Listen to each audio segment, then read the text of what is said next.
So, greetings, friends.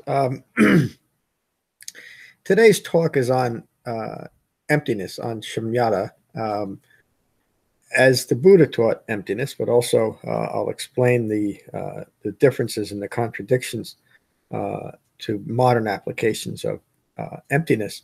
The way that the Buddha taught emptiness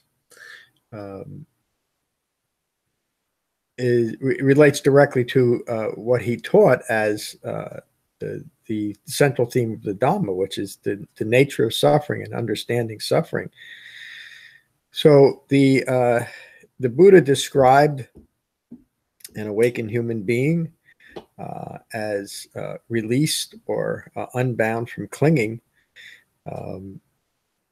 So the nature of emptiness is to be empty of clinging, or be empty of the causes that lead to craving and clinging, which is ignorance. So ultimately, the emptiness that the Buddha teaches is to be empty of ignorance, and that very specific ignorance of Four Noble Truths.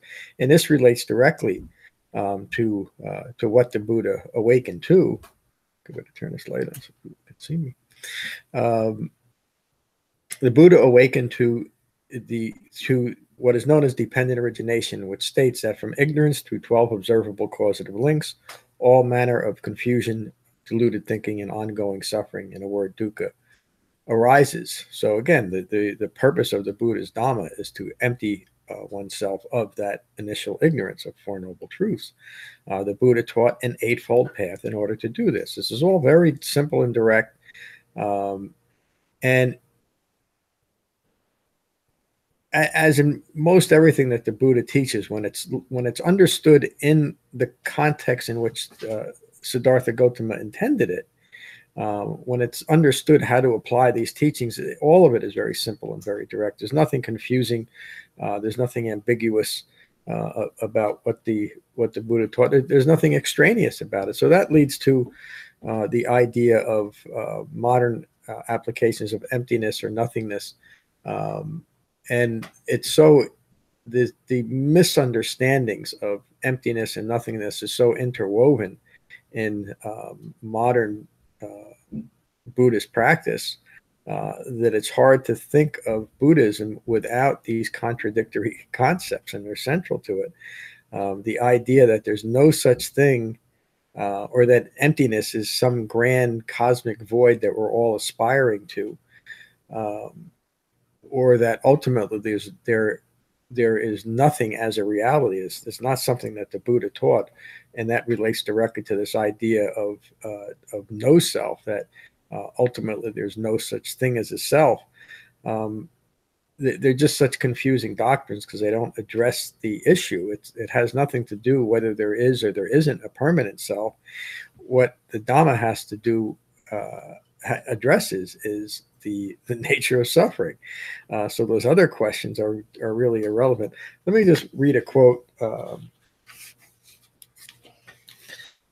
from one of the suttas I mentioned in the email, where the Buddha is referring to, or is speaking to Ananda.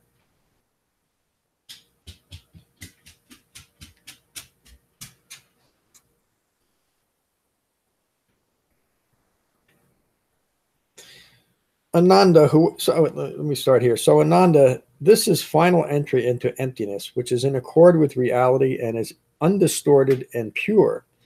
Whoever enters and remains in this emptiness, whether past, present, or future, they all enter in this same emptiness that is undistorted, pure, superior, and unsurpassed. Therefore, Ananda, train yourself to enter into the same emptiness that is undistorted, pure, superior, and unsurpassed. The path leading to that emptiness is the Eightfold Path.